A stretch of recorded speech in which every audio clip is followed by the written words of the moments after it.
in the field to bring about the results in our life that we so much want to create. And I feel like there's so much more power that we have, but in order to access it, sometimes we need to know a little bit about how it works.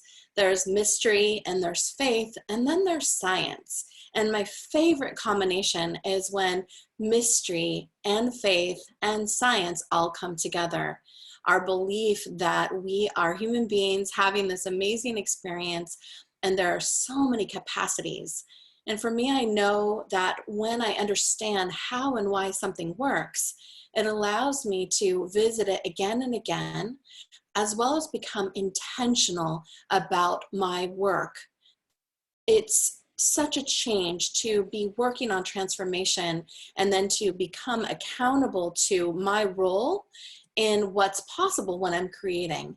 This comes from way back in my early studies with my teacher, Shiloh Sophia, who would say, while I'm creating, I could be setting an intention to send love to someone, or to work on a change in my life, or to see something I'm not seeing, to literally awaken my consciousness as I'm moving the brush, as I'm wedging the clay, as we're gathering wood for the fire, as we're carving. Everything that we are doing from the perspective of creation, we could be bringing a level of mindfulness to it that actually would change not only what we're creating, but also change us in the moment.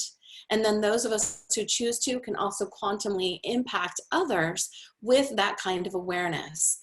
So this is a wonderful opportunity to explore our part in creativity in the brain. And for this experience, I have invited my wonderful guest of my husband, Jonathan, to come and be with us to help us understand a little bit more of how this works. Hi, Jonathan. Are you there? Here I am. Hi. Hi. Hi there. I'm not used to doing this from my iPhone, so I had to kind of like figure it out a minute there in live time. So anyway, here I am. Hi, everybody. Hi. Hi. Hi. Thank you so much, Jonathan, for agreeing to come and be with us. We are sharing with you a cafe. So cafe is something that Jonathan and I do every single morning, and it's something that Sue taught to me, that we would have cafe, we would sip our tea or coffee, we would talk about quantum physics, we would watch episodes of Stephen Hawking's, we would draw, we would do all kinds of things that were all about creativity and how that creativity and science work together. So I'm a geek from way back for how this works. And then Jonathan came into my life, and I would say things like, I'm pretty sure there's a connection between a black hole and alchemical consciousness. Can you help me make a leap between those? And he was masterful at correlating things that were in nature, in science, and then really seeing the link that I, as a creative and someone who wants to work toward transformational healing, he could find the connection and actually articulate the science behind what I was feeling was happening for my students. So I just want to welcome you, Jonathan, and thank you for being a voice of reason in my musical world. Oh God, reason, don't pin me to that. It's pure conjecture. So, you know, being able to stitch pieces from things that seem disparate into something that sounds more cohesive is actually just really a result of a short attention span. You know, it comes in handy sometimes to jump from flower to flower. But it's a great honor to be here, actually. And it's a great honor to serve your community and your work, because I'll tell you what, as the husband of the artist, that's certainly what I signed up for. And Sue's work and your work and your mother's work and Lenore's work and everybody's work, who wouldn't want to be a champion for something this powerful in the world, for those who traditionally are the most misrepresented and underserved and actually really tortured and abused, which is women and families. And so I am actually here. I know you can't see very much. This abode is the residence, the former residence of our art matriarch, Shiloh Sophia. I am here on the land this weekend doing some bioremediation and some housekeeping and some things that the land needs while people are that it needs attention. So I'm here doing that attention. And I have this mug. You might be able to see the face on this mug. This, of course, handmade here on the property by Sue, and clay that may or may not have been dug by Shiloh herself out of the mountain right up the driveway here. So it's an extremely deeply meaningful place, and I'm just grateful to be here with all of you as well. Thank you, Jonathan. Well, this topic feels super juicy for me all the time, but particularly right now, while the movement of science and spirit are being amplified with incredible teachers like friends of ours, Dr. Lissa Rankin and Dr. Dawson Church, two of our dear friends we have, sit at table with all the time. And as they're talking about things so scientific and medical and quantum, and I'll just turn to Jonathan and I'll be like, isn't that what we've been doing all this time? Like for 27 years, haven't we been doing what they're talking about? And Dr. Lissa Rankin turned to me at one point and she said, we're talking about these concepts and doing these double-blind studies and all these measures, but you're the one actually like doing it in your community. And I was like, right, we're the ones who've been practicing. And so this year I'll actually be teaching at the Whole Health Medicine Institute run by Dr. Lissa Rankin for doctors and nurses. She says, well, why don't you go ahead and bring it in then? Let's bring it in. And so we're at this precipice where the work that I've been focusing on and that my family's been focusing on, we've just been over here making and studying making, why making changes us, and then inviting people to repetitive practices with inquiries about healing and about curating consciousness, seeing what works. Does it work for 1 people or 20 people or 1,000 people? What results are we getting? What are the experiences that people are having? Are people having less emotional and physical pain? Are they able to have increased cognition and awareness? Are they navigating relationships with their children and their lovers differently? And we've discovered just a profound transformation happening and we're documenting the changes and the patterns and then saying, how can we do this again? And how can we educate other healers and teachers how to do this through programs like Color of Woman, where people become intentional creativity teachers to actually bring these awarenesses out to others. And so starting with ideas about creativity in the brain, it's like if you look behind all my work, what's there is a pure desire for healing and transformation for women and the men and children in their lives. And so with no further ado, I thought the funnest way to go about this would be to invite you to a cafe. And in cafes, there can be a lot of me interviewing Jonathan. And I usually need this much coffee. I need this much coffee in order to withstand the questions. Withstand my questions, my cosmic interrogations. We should have called that this. So, okay, so I want to start with the key question here. And first of all, just those of you who just came on, we just welcome you to this conversation. We love seeing you and seeing your faces. Thank you for bringing your cups of tea and your journals. We're going to be doing a little metacognitive drawing as we go along.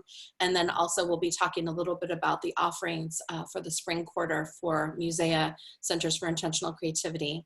So for this, I wanted to start with what Jonathan and I talked about this morning over breakfast, which is, why are we even sharing this? Like, why is this important to you, to make you, to awaken you to why you would need to know about this for yourself? And then those of you who work with others or with children, there's an idea of like, you have some idea of why and how creativity and the brain are connected. So Jonathan, why do you think that creativity in the brain is an important topic for our day? Well, have you looked outside or have you read the news? Mm-hmm. And so one of the things that we, when we were a primitive society, didn't have was cortisol response the entire time that we're awake.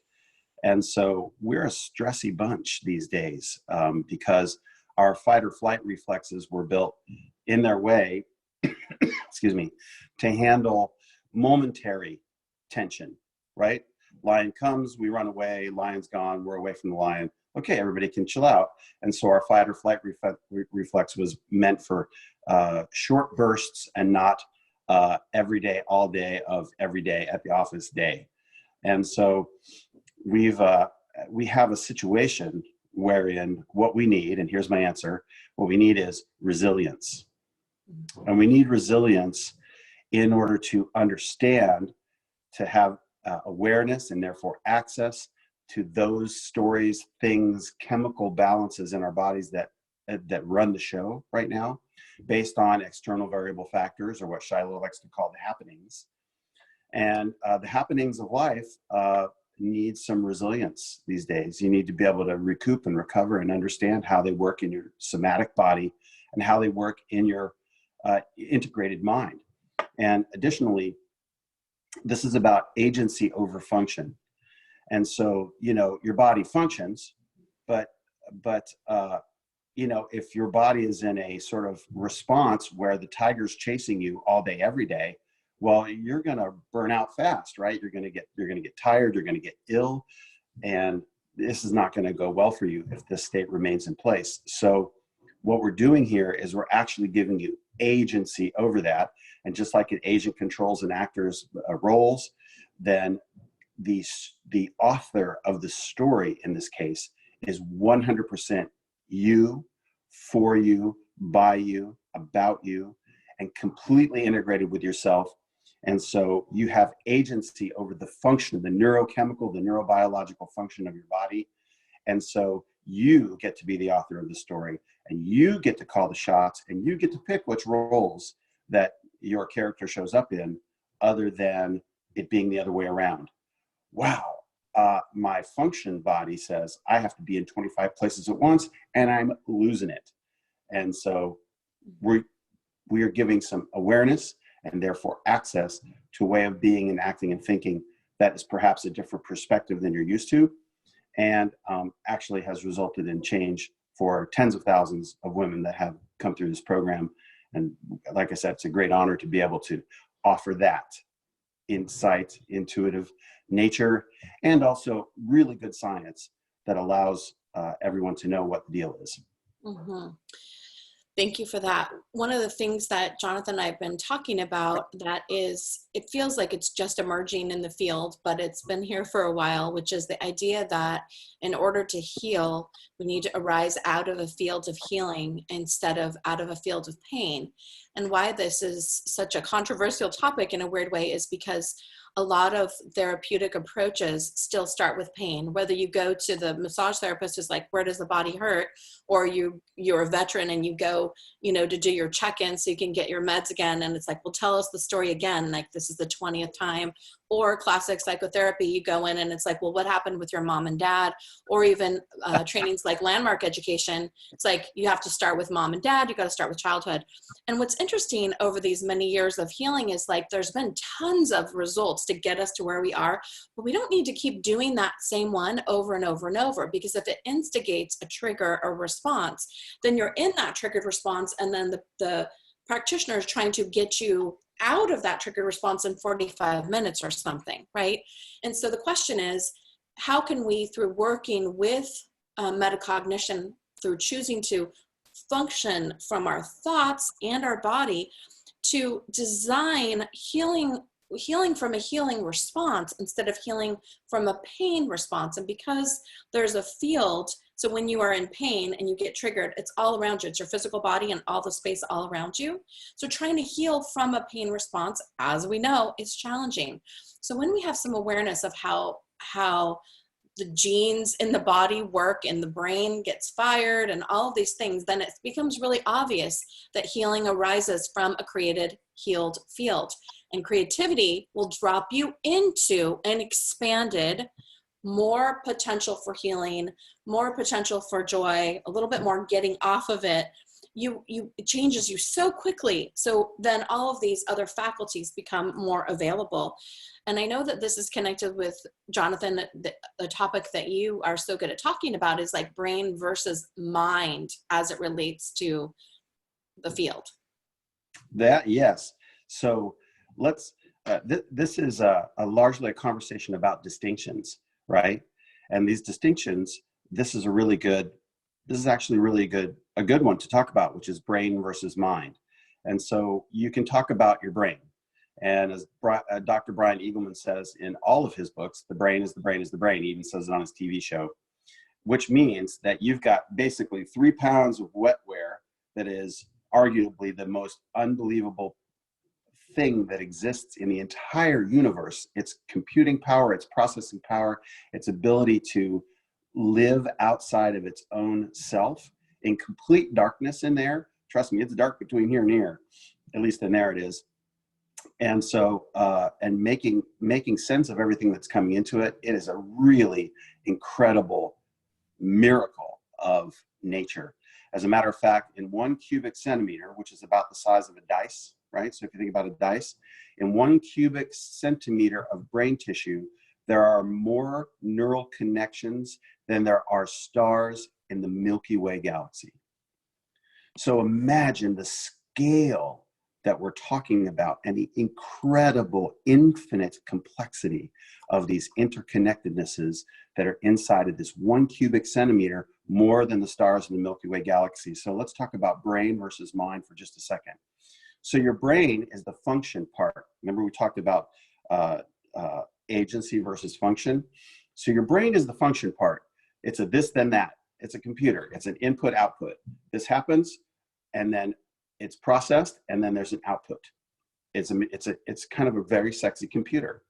But the mind, on the other hand, this consciousness that arises from the activity of the brain, is indeed an energetic container that is formed not only from the energy that the brain creates itself, which will run a small light bulb, by the way, it's about 300 milliwatts, but also the non-local field. So there's a non-local field that is around us, and from those physical realities, potential energy is available to us in all cases.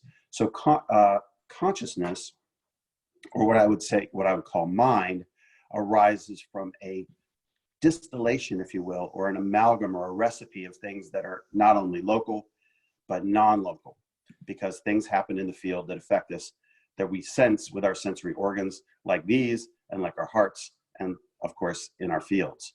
And so that's a big distinction, I believe. Does that make sense? Yeah. Okay. Me. Okay. Yeah. So what I want you to do is take a moment and think about the brain versus the mind. So out here in the field where things are happening, right, there is data that is being originated. So if you see anything, you can see my hand, and I see my hand, and my eyes are looking at my hand, and my eyes are taking the data, three-dimensional data, and they're taking it in, and they're sending it in through my optic nerves to my brain, to my occipital lobes back here in the back of my head. And there is a place, there isn't a place yet, but Leonardo da Vinci came up with a concept called the imprensiva. And the imprensiva is a place that is a mechanism within what he called the senso comune. Senso comune is common sense. Now, it's sort of like the town square. So the fingers are, the skin is sending in data, the ears are sending in data, the eyes are sending in data, and it all comes to this sort of central hub. And the central hub is the common sense. It's the senso comune. Then the imprensiva is what your brain makes of that. So your brain looks at that and your brain says, that is a hand. Well, that you're only getting the news flash. You're just getting the headline from the newspaper. That is a hand. But there are millions and literally billions of transactions happening inside your brain, thus then your mind, which tell me, based on the data that I am receiving, which has no meaning of its own, that this is a hand. So it goes from the raw data to the senso comune to the imprensiva. And imprensiva is like the imprint on a newspaper, right? It's the print, it's the headline. This is what's happening. And so the imprensiva is the absolute most critical part of this, because the imprensiva is imagination. Humans are unique on this planet in one aspect with the mind versus the brain. We're the only, that we know of, the only creatures on this planet that can imagine things that aren't real. So if I say, imagine an elephant, you go, okay, I got an elephant. I got it in my head. I can see the elephant. I can see it at the zoo, and et cetera, et cetera, et cetera.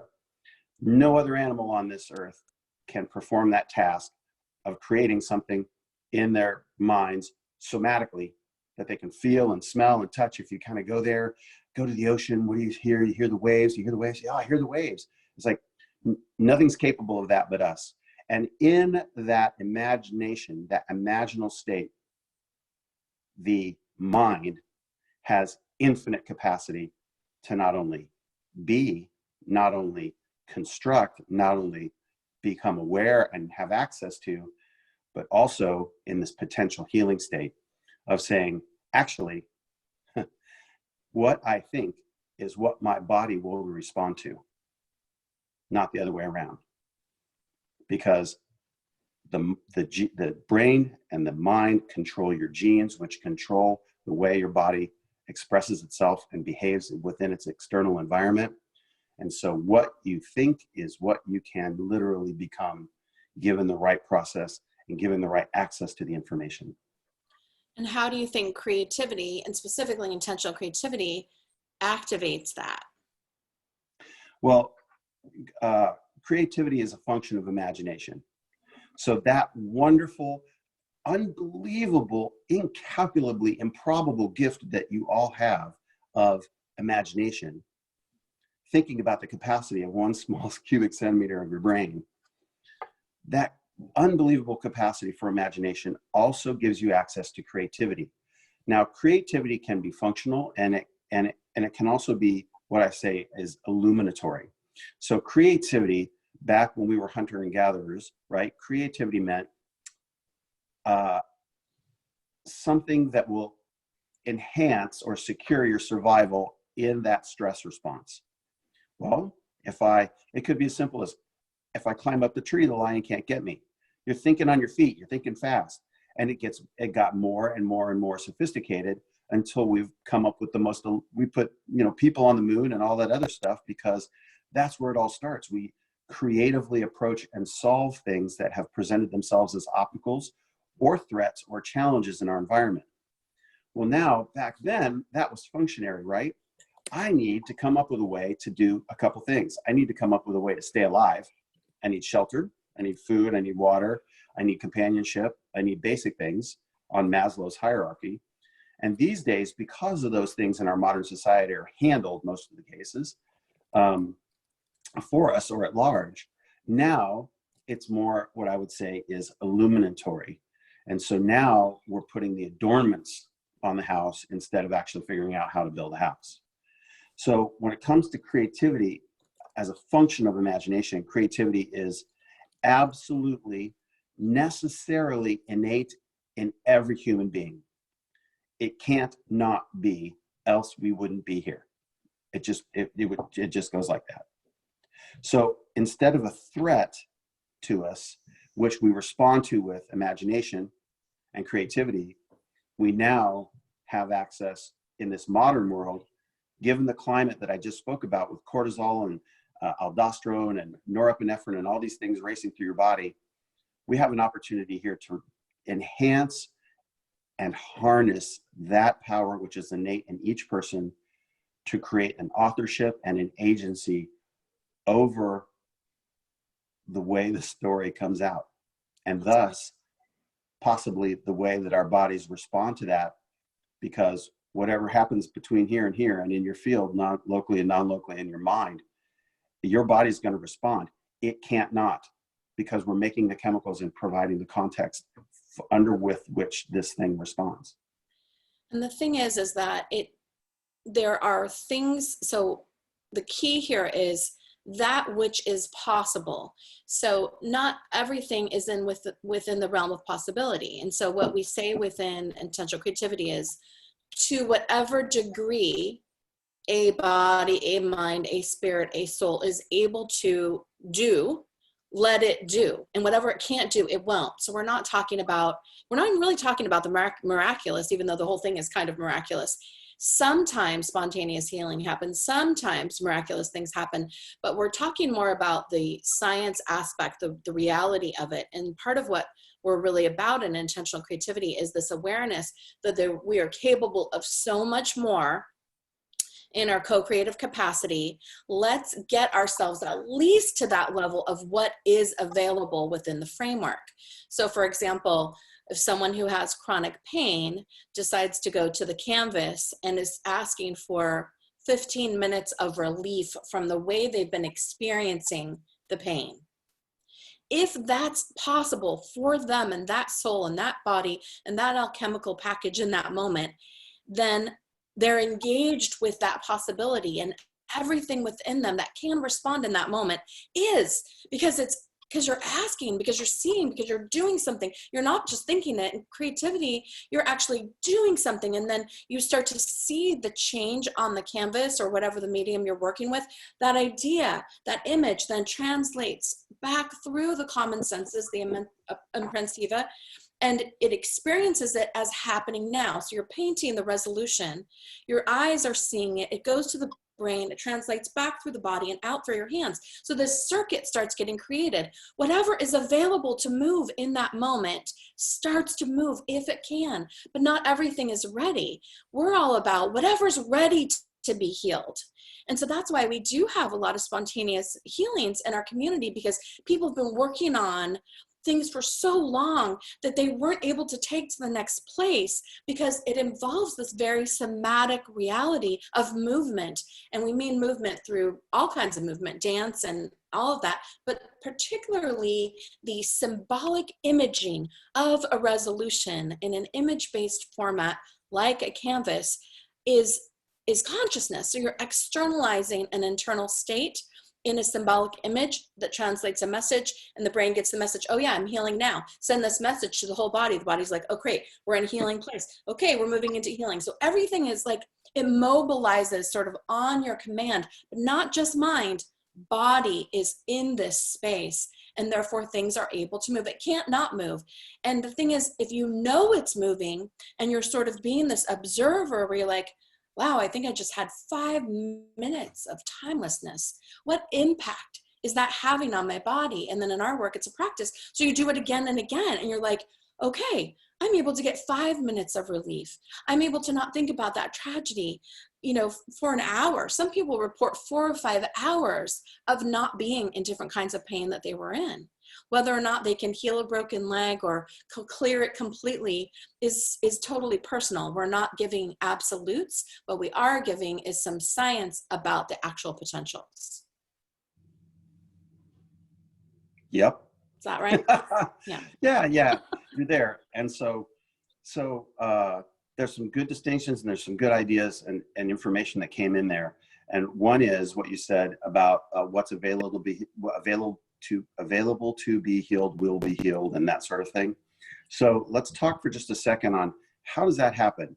Like, something, a ridiculous statement per se, or is it that you can think yourself better? You can think yourself well from any particular condition. Okay.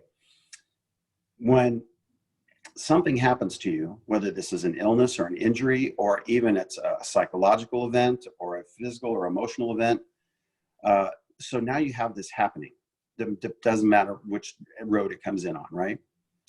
And you have a response. So this comes into the imprensiva. Your imprensiva spits it out and goes, hey, you know what? We've seen this before, and this is how we're going to respond to it.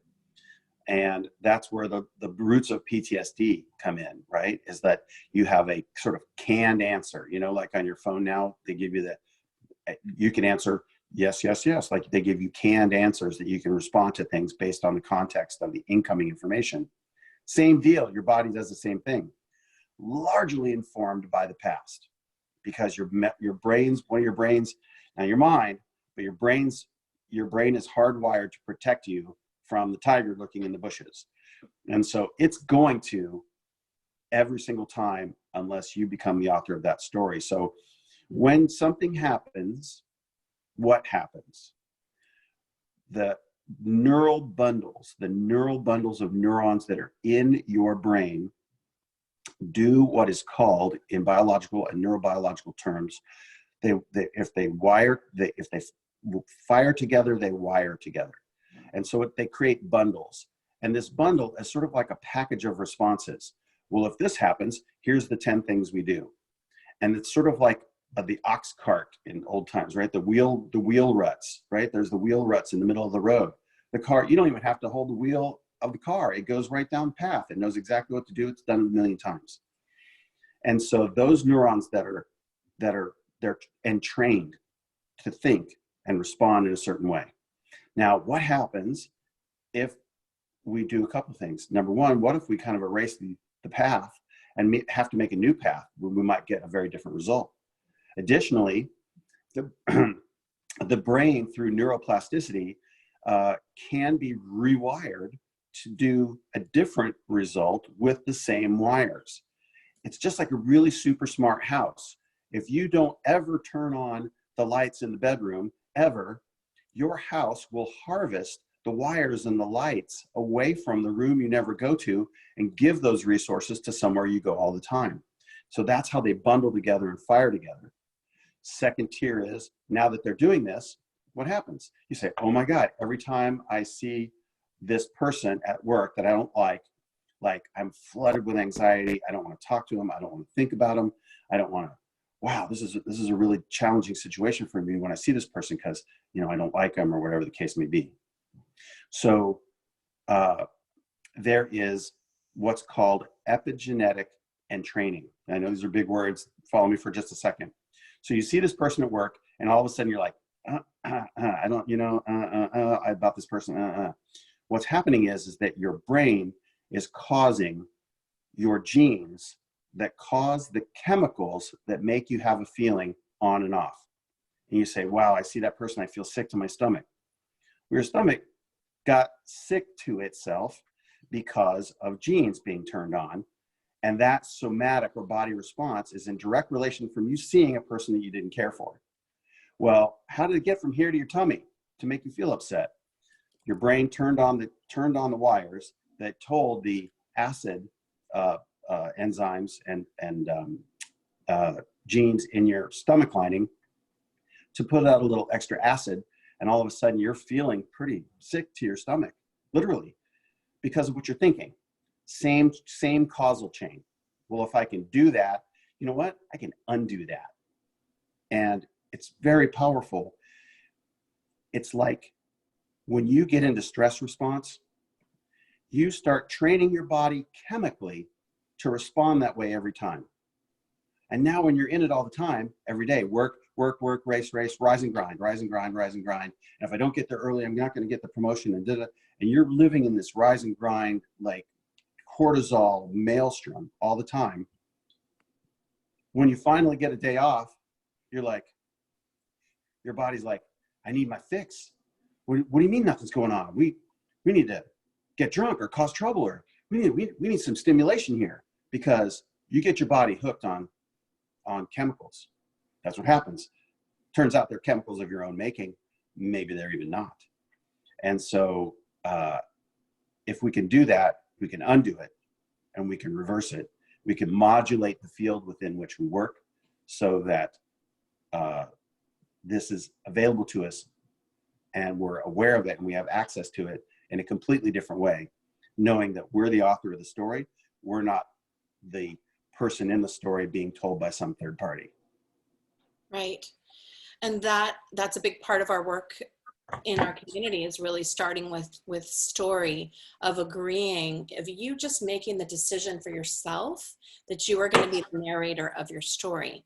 And it seems so obvious, right? It's like, well, of course I am, but it's as simple and more complex than that, because first it takes your agreement to say, yeah, I want to be the narrator of my story. But it's not just like, okay, now I am. If you haven't Right. been the narrator of your story, if the voice of the soul has been sequestered or in a cave, or whatever metaphor you want to use for how hidden it's been, and believe me, I have not worked with a single woman who didn't have that experience at some point in her life, that her true soul voice was hidden over for whatever reason. if you're going to become the author of your story, you have to give access to that soul voice to come out somehow. And guess what? It isn't just going to take the command. It takes the physical, the soma. It takes the body making a motion. That's why body work and dance and things that actually include some movement. And it may seem like it's not that big of a deal to just be getting paint and painting and moving, but it really does make that big of a difference where we're making the change and making it in motion so that a circuit starts to get created and the rewiring begins to happen. And who's offering it? You are. You are the one saying, I'm healing this. I'm moving the stuck energy. By the time I move this, brush, I will be in a different place. And guess what? If you can be, if you're really ready for that, then that can happen fairly instantly. And for many, it does. And in some cases, it doesn't. But if it can, it will. That's right. And that's an important part of this, this loop is what I call haptic feedback. And so, how when you're driving 80 miles an hour through a school zone, I've never done that. Actually, I have never done that, but I have gone a little too fast in a particular area, right? And then you see the big sign that says, you're a complete idiot. You're going 35 miles an hour in a 15 miles an hour, or you're doing 60 in or whatever the case may be. And then the thing flashes and says, hey, slow down. You're like, oh, that's haptic feedback, because it's giving you on the spot return information upon which you act. So it's this same cycle. So you witness something. And in this case, when Shiloh's talking about this cascade, something happens, you witness it, you have a reaction to that which has happened, and that is done basically through your brain's capacity to predict the future through your memories. And the brain's job is to predict the future. There's tons of huge math around this. And so now you say, well, I've seen this before, and if this, then that, and boom. So that leads to a result. That result is either a good result or a bad result. However, no matter what that result is, you then take that result and you feed it back to the top so that when it happens again, you run the loop. But if you get in the middle, and you break that loop and you think to yourself, it may be different next time.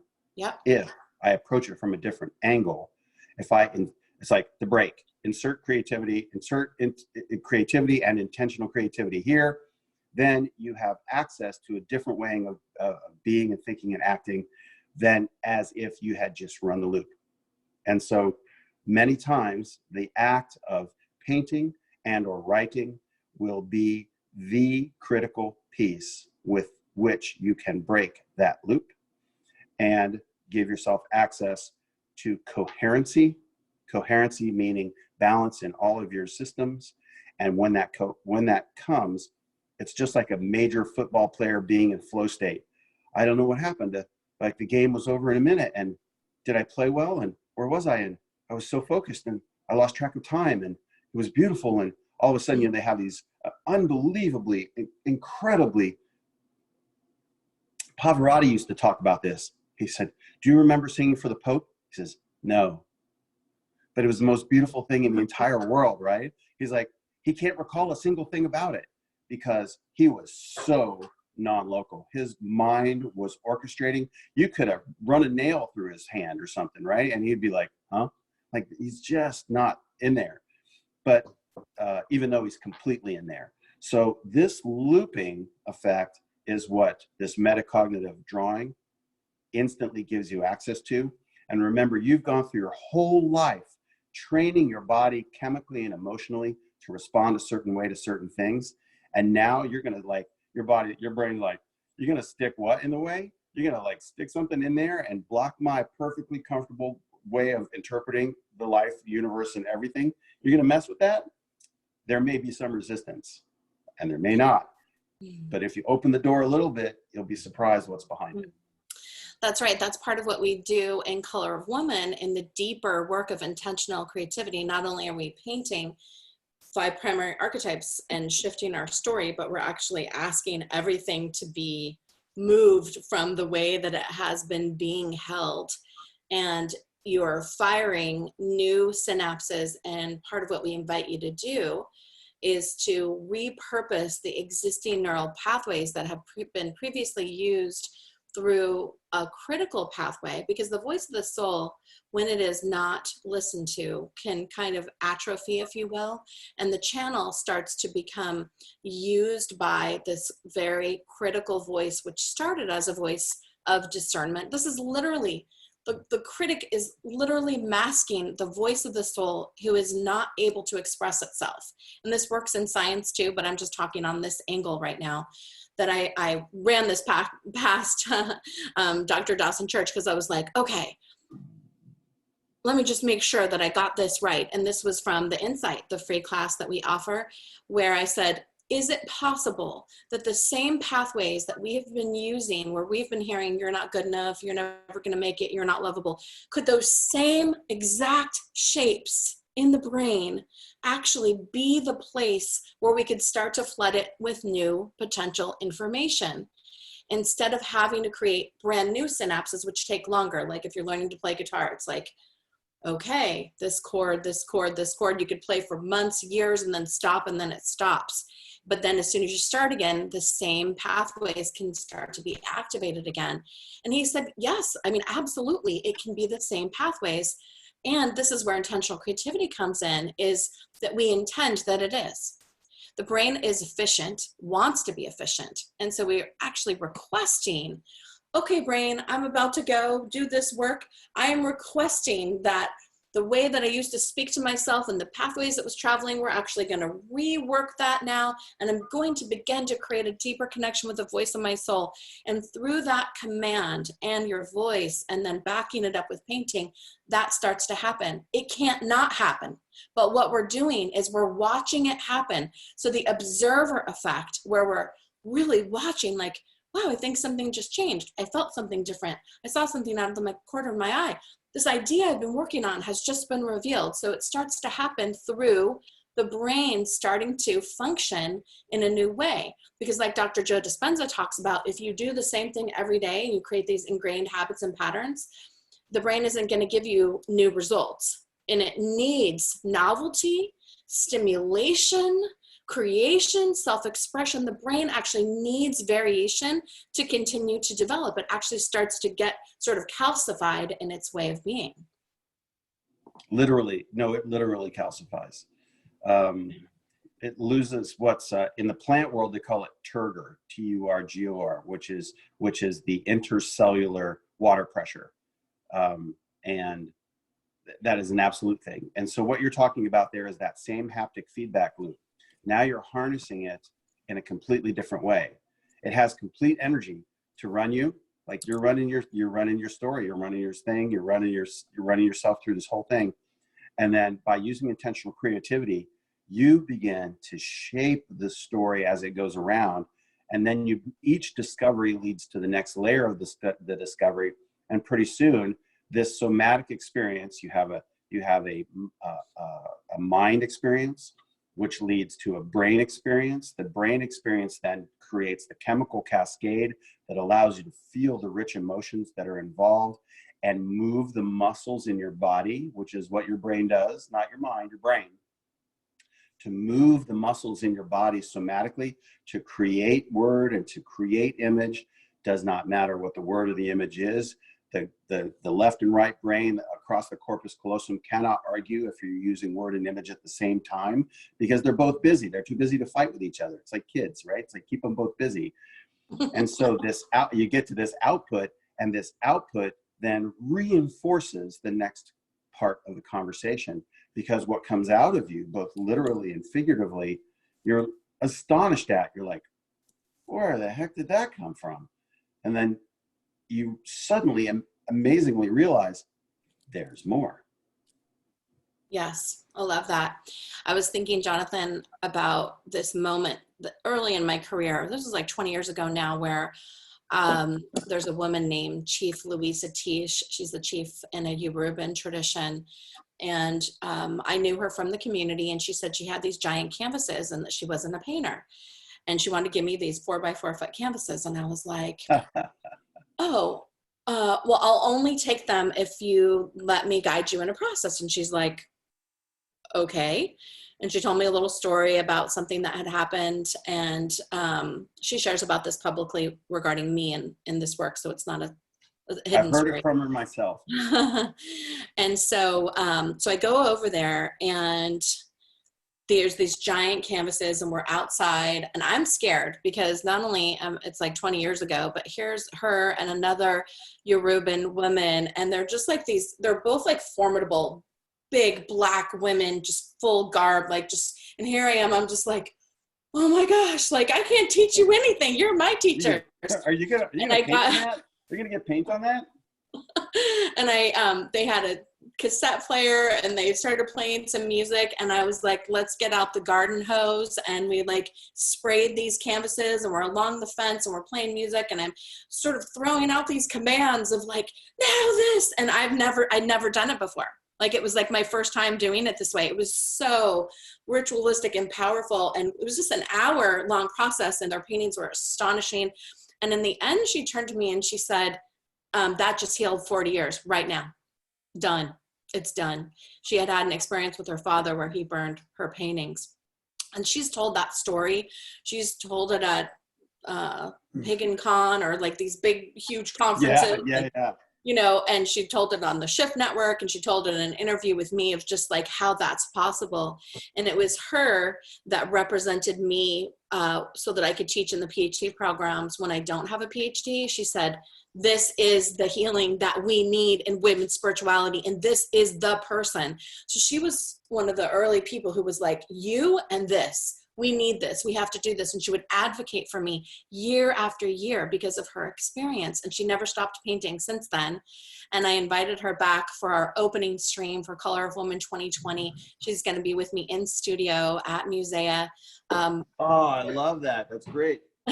Working on storytelling. One of my storytelling. faves. Yeah, she's amazing. So she's continuing, you know, she's continued with painting since that time. But so when she said this could happen 40 years in this 1 hour, like everything she had done had gotten her ready for it. And that's what I want to say to all of you. Everything that you've done to this point has gotten you ready.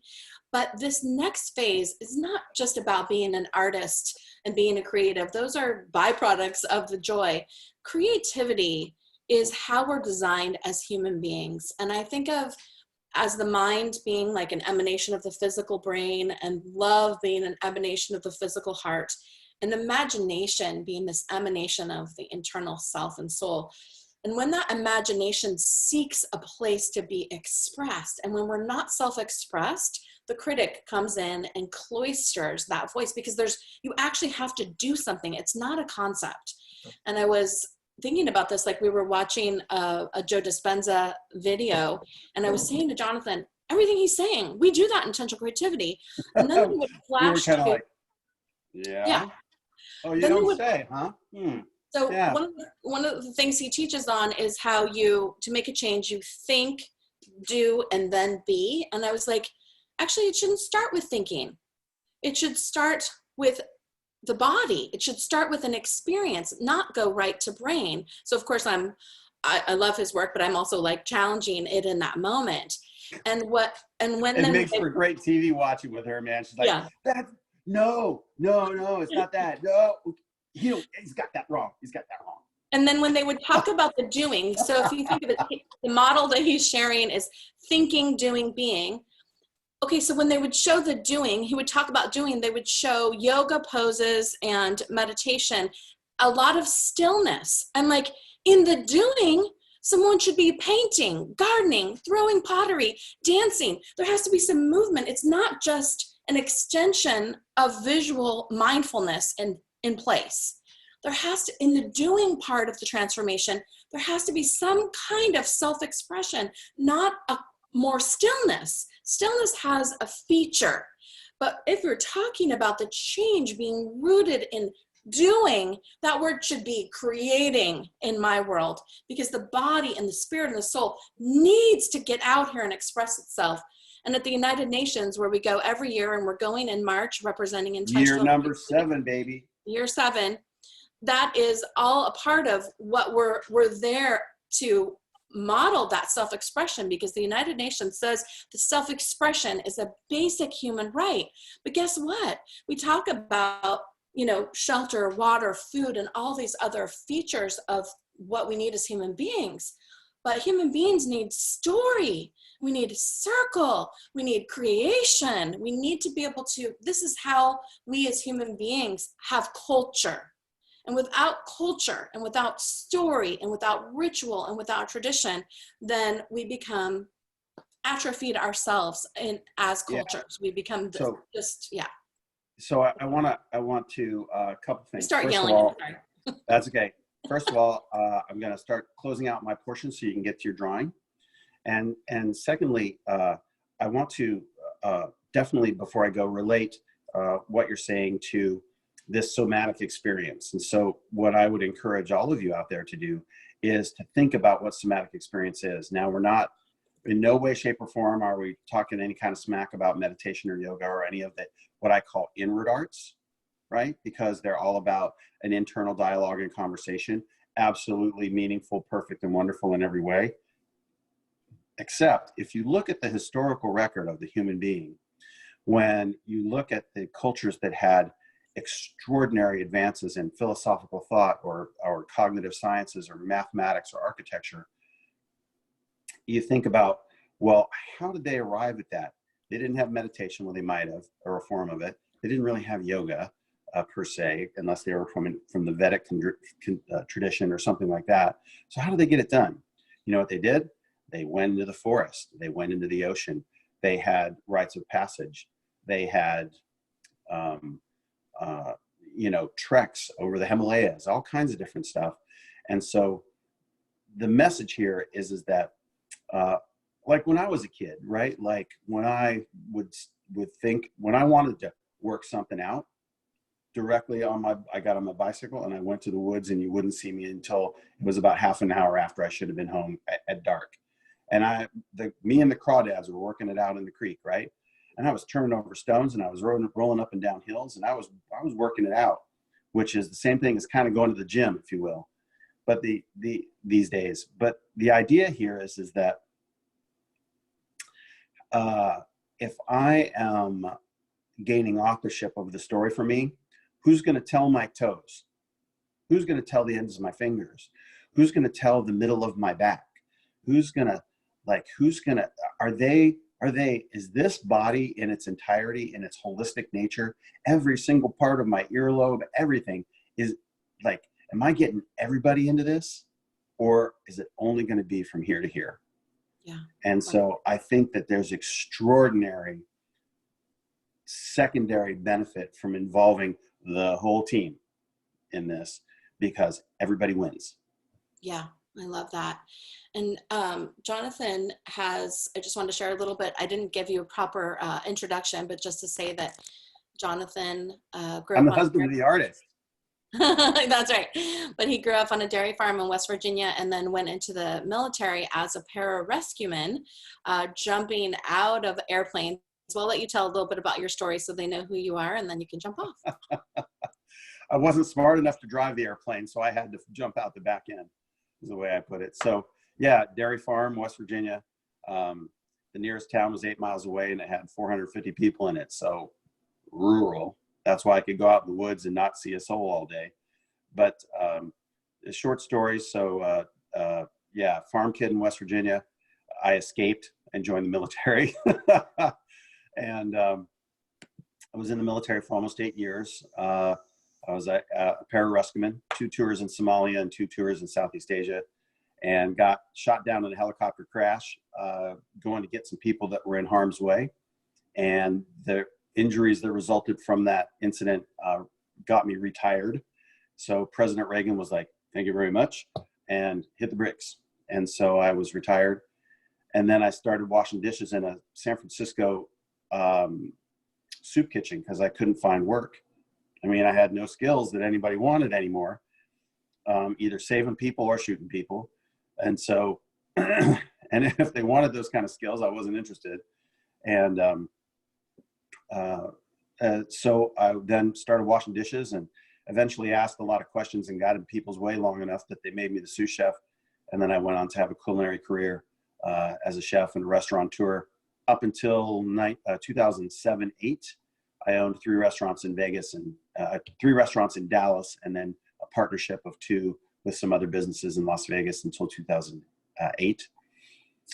Retired when the economy got crappy, moved to San Francisco, traded my hobbies and my craft. So I consulted for restaurants and worked in restaurants on the side, but became an artist.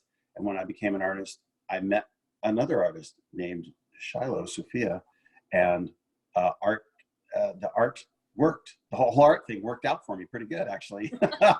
And so now we have been traveling together in this process for quite some time. In 2013, I joined the company full time, and we began to expand the Color of Woman program as well as our other programs, and take our program to a larger audience through live streaming and in studio processes. And it's been extraordinary, and we're just so fortunate, and we're so grateful that you wake up and you wake up and your job is to do some great stuff in the world. That's awesome.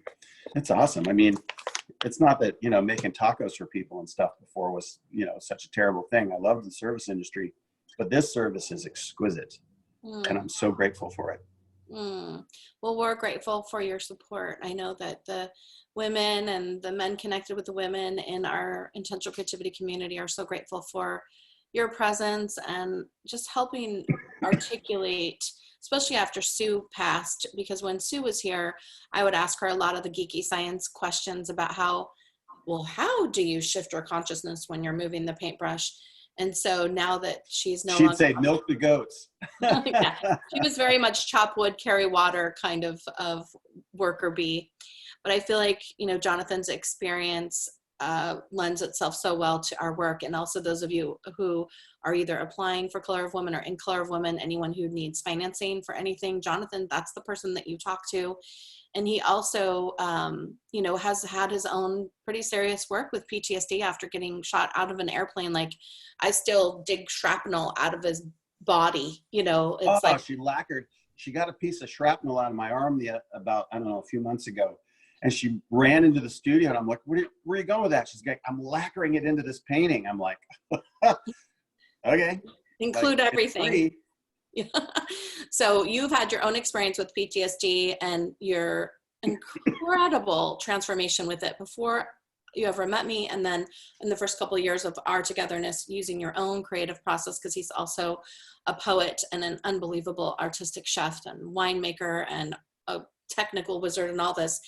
But you also had the idea for one of our best-selling courses of all time, which is apothecary medicine painting. And so those of you who have taken that are going to be taking it soon. That is co-stars with Jonathan talking about that. And can you just share like your inspiration for that course, just so they can hear that from you? Yeah, I thunked it up all by myself. You did? I did. I was in the car, and we were talking about stuff. And so when I was a kid, my dad, who was from Northern California, he was from Fort Bragg. And so he was sufficiently steeped in the Northern California vibe in the late 50s, early 60s, if you know what I mean. And so he had some interesting phrases that we in West Virginia had never heard before. And one of them was the hippie flip. And when I get frustrated about having to do a monumental chores like, milk cows and jump in the hayloft and the silo and all that stuff, he'd say, I said, what's the hippie flip, Dad? And he said, the hippie flip is when you take frustration and you convert it into determination. I'm like, that's it? He's like, yeah, pretty much. So the idea was, when you're really frustrated about something and you can't seem to get any movement, you can't seem to get any action, then turn that into resolve to, it's sometimes acceptance, sometimes doing something about it, sometimes sharpening your angle on it, whatever the case may be, but don't let it eat you up. Make it actionable. And so it's great for a young person to be able to do that, because, there's a lot of frustration that comes with growing up, no matter where you grow up, and in our normal daily lives. So when I get frustrated, I'm like, okay, I resolve to make this better, or to be able to at least deal with it as it is and not let it affect me to the course where I lose my authorship of what happens in my somatic body. And so we were talking about that, and I said, you know, it's kind of like, she's like, well, how would you put that into, you know, term something you could tell somebody else? I said, well, it's kind of like taking a tragedy and turning that exact tragedy into a remedy. You know, kind of like snake bites, right? I said, how do they cure somebody from a snake bite? They go get venom from the snake, and they do something to it, and all of a sudden now, instead of venom, it's anti-venom. And they put it into the same person who got bit by the snake to save them. So it's like this oxymoronic loop, which you're like, wait a minute, you're curing a snake bite with a snake bite? It's pretty much, yeah. So from a tragedy to a remedy, basically what we're doing is we're alchemically and neurochemically altering the somatic response from a tragedy. We're taking that and we're examining it and we're processing it in such a way that it now becomes the same venom transformed in the small vial on the shelf, so that when the snake comes around again, and I'm not banging on snakes right now because I just absolutely adore them, but when that issue comes up again, whatever it is, emotional, psychological, physical, when that happens again, I know that I have the antidote in the cabinet because I've traveled this path before. And so by drawing it in and becoming closer to it and examining it for what it is and knowing it upon my return to it, really technically embracing it, I am able to transform it into something that sounds like resilience and sounds like capacity and sounds like interference. And it all comes through willingness to enter into that dialogue with it, mm-hmm. and be available to the fact that A, stuff's going to happen, but B, I am capable of responding to it in my own way, under my own guidance and authorship. Mm-hmm. And so we were able to, actually, I had in the first apothecary that we did, I just had this hot buttered epiphany right in the middle of one of these broadcasts, similar to this, that basically said, I don't have post-traumatic stress disorder anymore. I have post-traumatic stress discomfort. And it disenfranchised it immediately. It was like, oh, you stole my toys. Like, you stole the keys. Where's my keys? I can't find my keys. Like, I was running the show. I got you. I got your number. You're going to do what I say. Wait a minute. Who took my phone? Who took my keys? Right? Mm-hmm. I stole its franchise over me by making it a discomfort. That doesn't mean I eliminated it. Doesn't mean I put it in the closet. Doesn't mean I buried it. Doesn't mean I drank it away or smoked it away or any of those other things. What it meant is that I got its number. I got your number. And mm-hmm. I reserve to bring out whatever remedy is required in examining you on my demand and my command, not when you say. So when I say. And that authorship is extremely powerful to just, so that micro movement, right? It's a movement this big of right. Disorder to discomfort. I stole all its power. I cut its hair, but I grew my hair. I grew my hair, but I cut its hair, but I didn't, but I grew mine. Maybe I stole its hair. This is its hair. Yes. Yes. Well, I'm so grateful you were willing to teach that class with me, and you had that, change of, from disorder to dis-ease about it. The other change that we made, so we did a couple versions of apothecary because it was such a potent class. And the other big change we made from disorder or disease even is that we decided to try to work in intentional creativity instead of going back to the original trauma, which is still, like we talked about in the beginning, pretty popular as a way to heal. We decided to try instead to go toward pleasure and only let the part of the past that was blocking us from pleasure arise.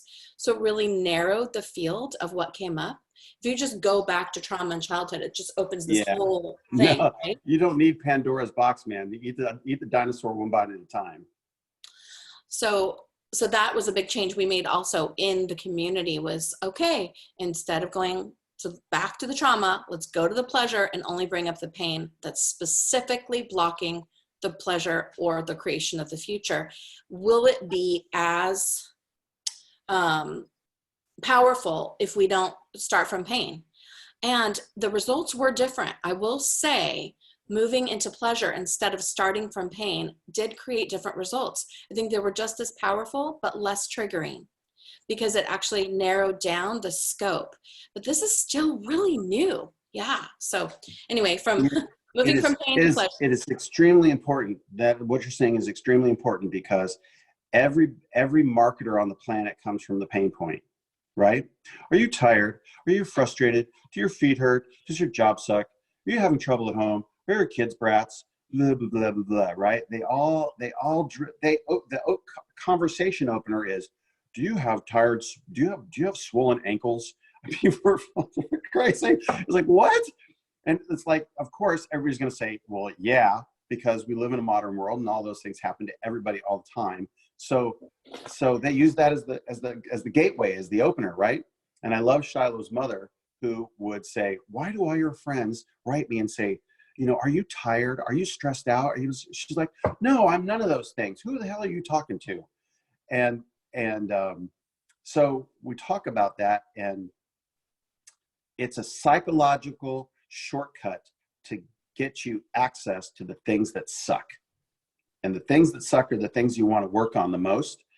But instead of approaching them from a measured, a measured, protracted way that includes beauty, mind, body, spirit, field, all of those things, what they want you to do is they don't really care about your result. Actually, we just sort of need, the money for our shareholders. So it's cool, right? It's just the way it goes.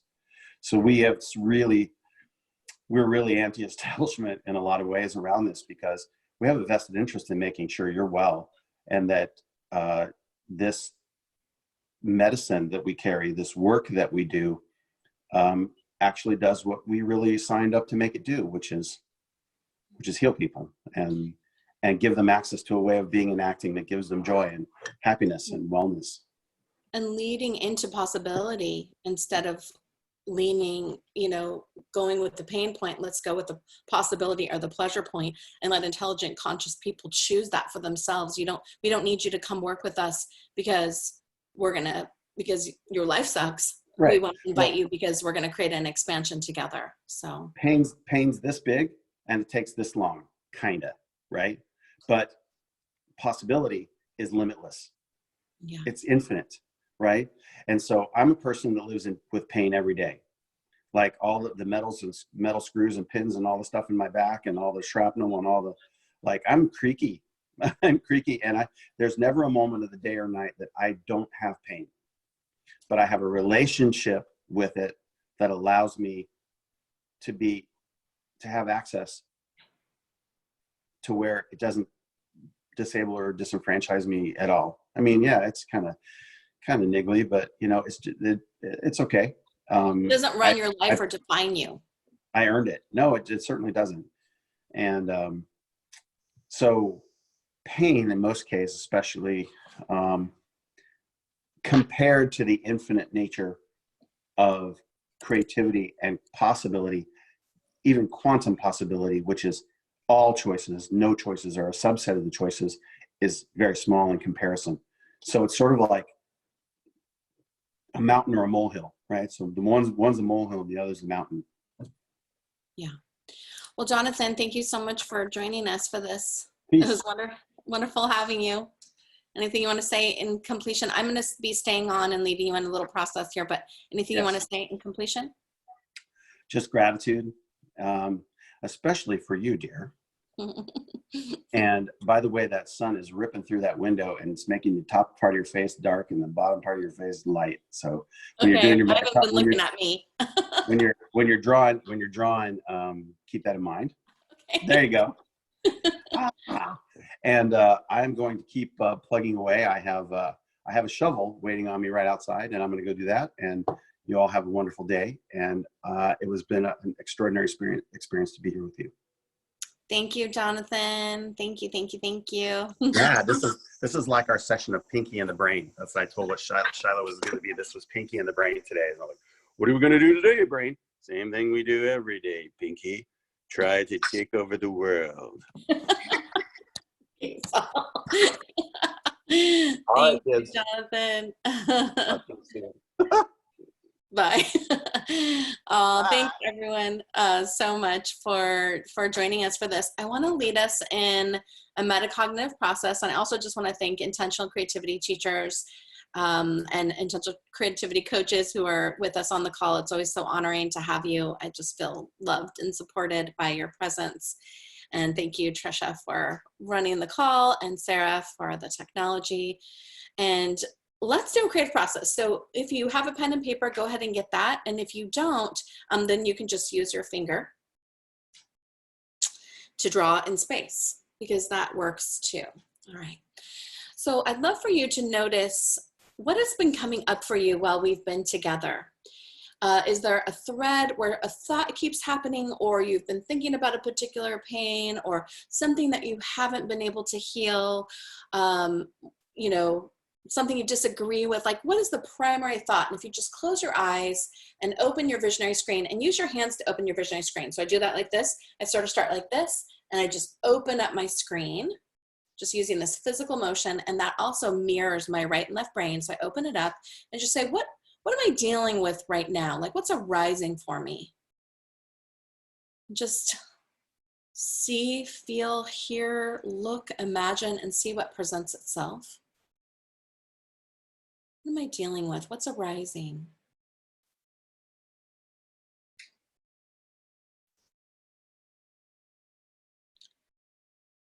All right. And thank that image for arising, whatever it was. And now you're going to take your pen to the page. We're not drawing a specific image. Metacognitive drawing is thinking about thinking while you're moving a pen. So all you're going to do is, as you put the pen on the page, you're going to acknowledge whatever showed up for you. And here's what we're going to do. You're going to ask, once you acknowledge, and then you're just going to ask, what have I not been seeing about this? Good, bad, or otherwise, doesn't matter. Just what have I not been seeing? So I'm going to say, like, I'm going to just acknowledge that the image came up for me was, you know, healing a relationship with someone in my family. Okay, so when I put the pen down, I'm acknowledging that. And then as I'm moving the pen around, almost just doodling, you can't get it wrong. You're simply moving the pen without controlling it. You're just asking, what have I not been seeing about that situation? You're moving your pen slowly, as if you're just watching it. And then you're also feeling your body just move into flow and slow as you just move it. You don't need to keep asking. You already did. You're just holding it. So let's go ahead, and we're just going to do, you know, less than a minute. Go ahead and begin.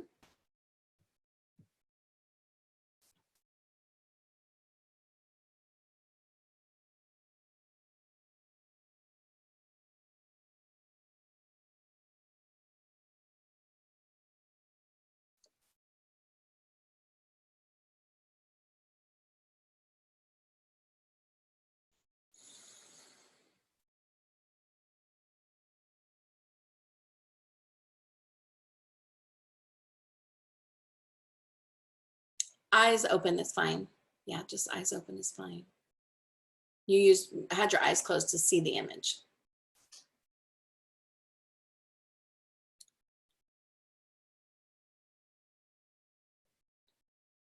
You can go ahead and just gently come to a completion.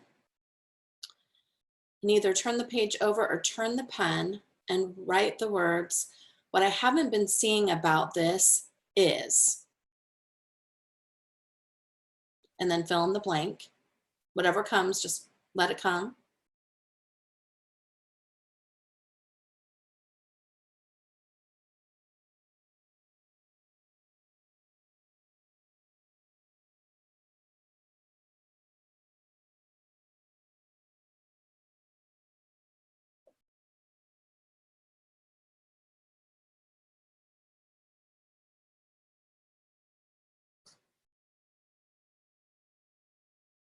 Okay, next page, sort of clean page, and take your hand and just wipe the page down. Clean page. And if you're doing it in the air, just clean the page. Clean slate. And now, right at the top, what I now know is, and fill in the blank.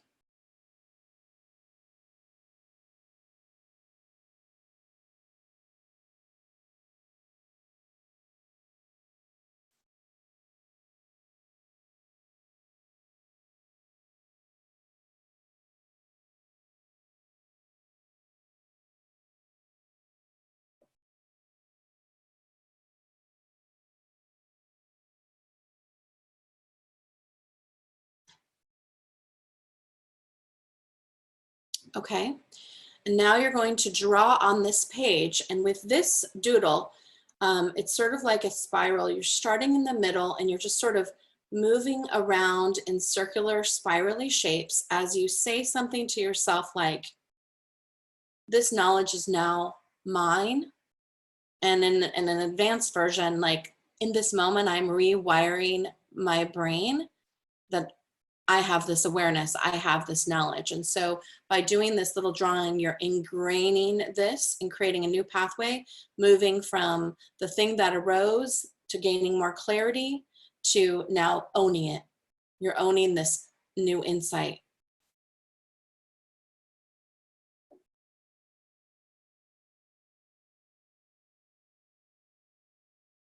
You're drawing it into existence.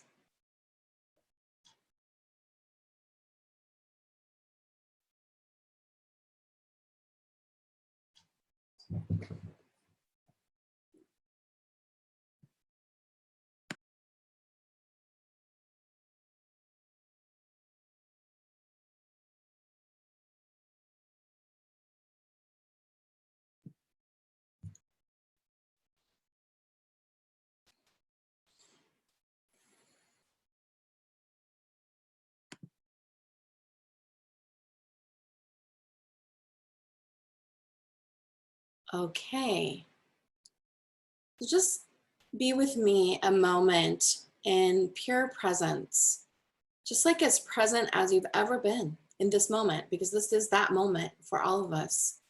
As present as I've ever been, I am right now. It can't be otherwise. It is so. What's different is we're acknowledging that it's so.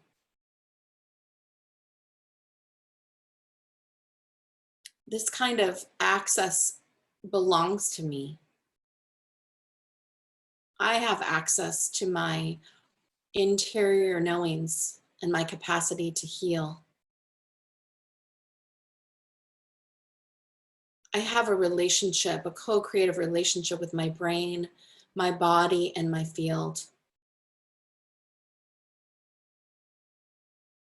In presence, just claiming for yourself this authorship, this co-creatorship with your entire identity.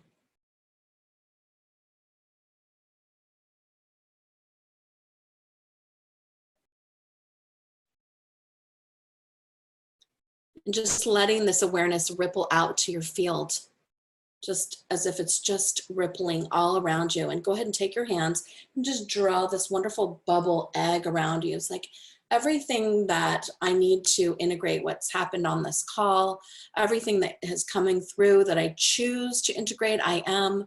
Anything I don't need, I just let it go. So you're just using your hands to back up this reality. Go ahead and stand up, stretching. And I love just saying, I'm in here now.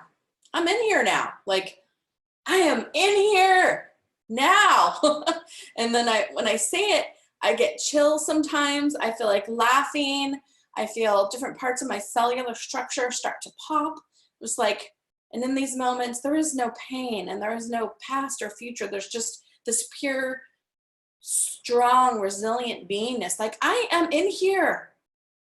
And I get to live here in this life with all of you. And so for yourself in this moment, whatever affirmation you feel like coding, like codes into your field and body, It's happening right now, and we're doing it together. There's quantum support in this group as we together evolve into a higher, gorgeous, pleasurable level of consciousness. Big, beautiful breath. Oh.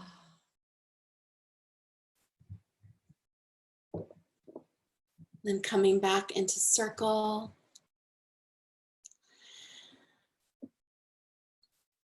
Thank you for doing that with me. Would you be willing to hold up your image that you drew, just so that we can all see them together? And there's about 5 pages, so you're welcome to scroll through. Beautiful. Oh, I love seeing. Yes. Beautiful. Thank you. You can scroll through. So this is a really simple process. Obviously, you can do this with children, with your clients, with yourself. You don't need to be certified to do metacognitive drawing. It's something that belongs to all of us. And it's just, you are rewriting it. So the body, we made the language, and then we brought it through the body into the page. The eyes see what's on the page. It then translates back through the brain. And I love this imprensiva idea, although I don't remember if Jonathan said, it's the only part of Da Vinci's anatomy that was never proven to exist physiologically. Like, so it doesn't have, there's not a place in the brain that represents that, where he drew it with all the other features of the brain.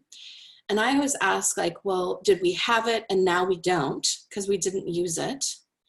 Or is it etheric, like it exists in the field? And if we use it, can it be reactivated or reconstituted? Can we regrow it?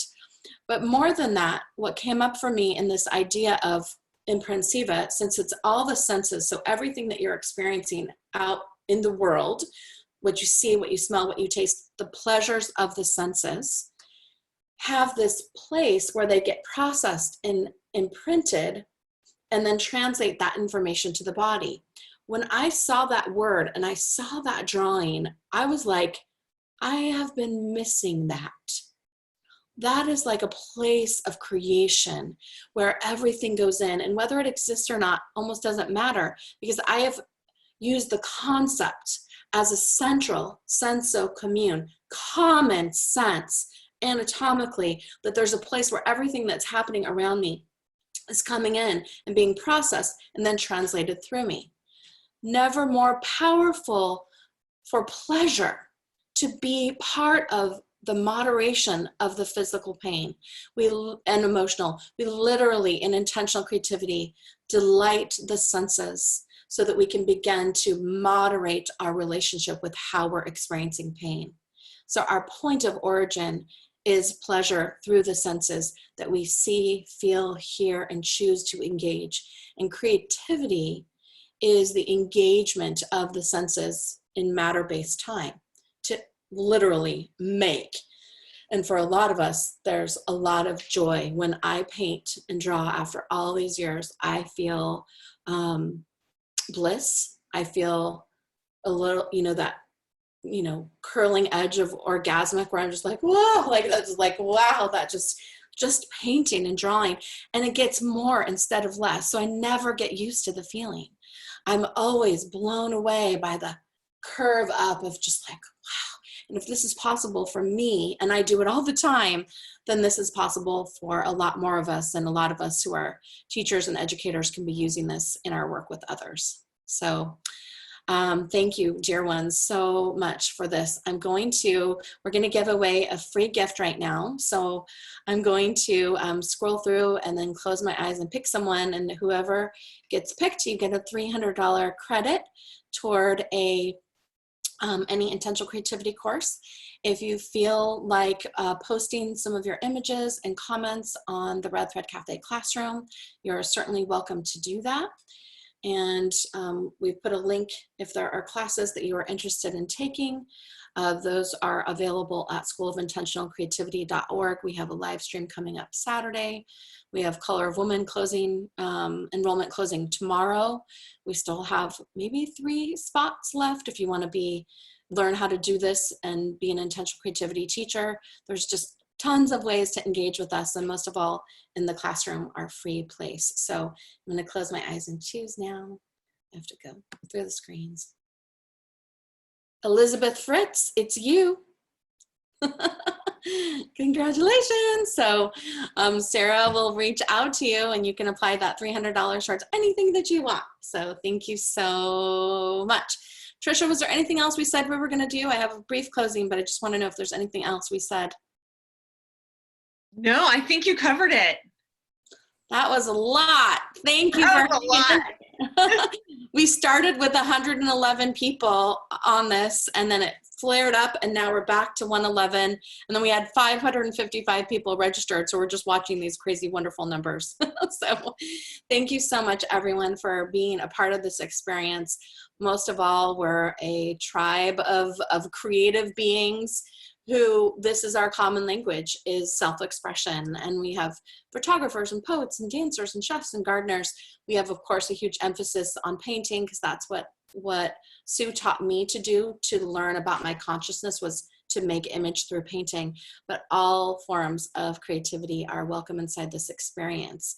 And as we go more and more together, we're gonna learn the power, and we're going to refine it, and we're going to study it, and we're going to fund it. We're going to do all kinds of wonderful things together to develop this work and to give you as many tools as we possibly can to heal yourself and others. And once the healing has happened, to celebrate, to enjoy each other. Like, the healing journey is awesome. And comes a point where it's like, can we talk about something else eventually? Like, at what point do we get to start doing other things together? At what point do we get to celebrate that we have a healing, right? I think that's completely possible.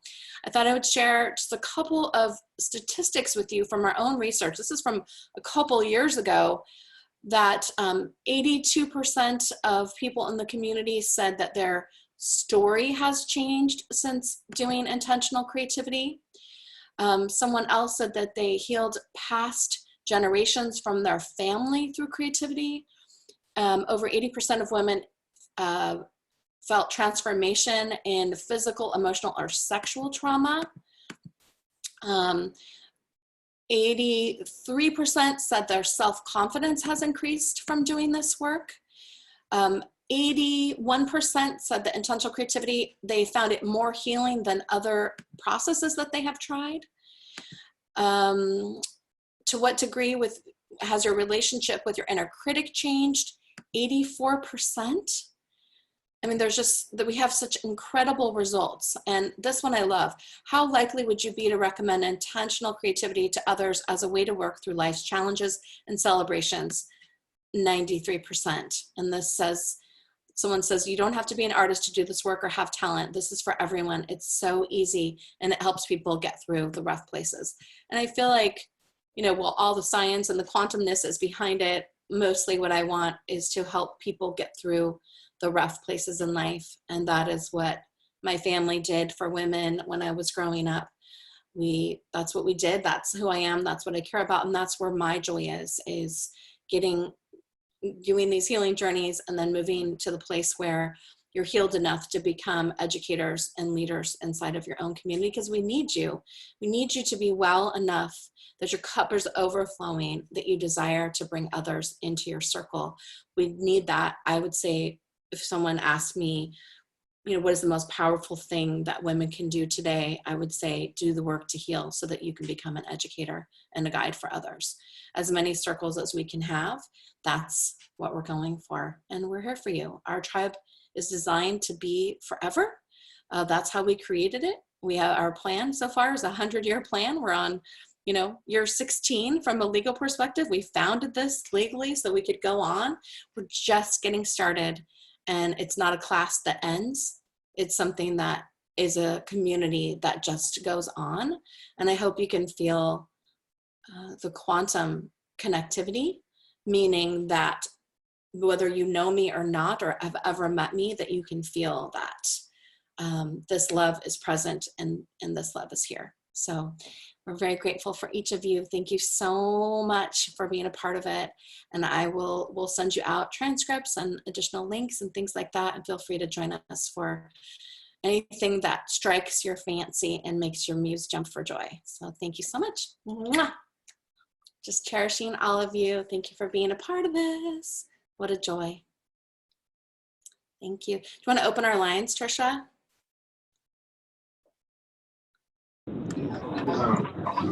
Thank you so much. Thank you. It was lovely to be here. So nice seeing everyone. Thank you, everybody, on your work. Thank you, Shiloh and Jonathan.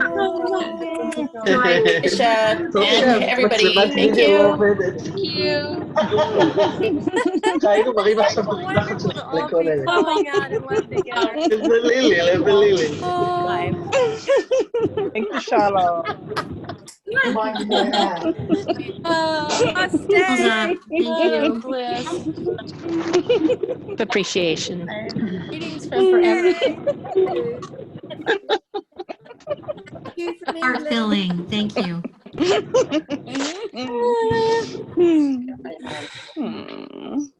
Sleep tight, everybody. You too. Thank you.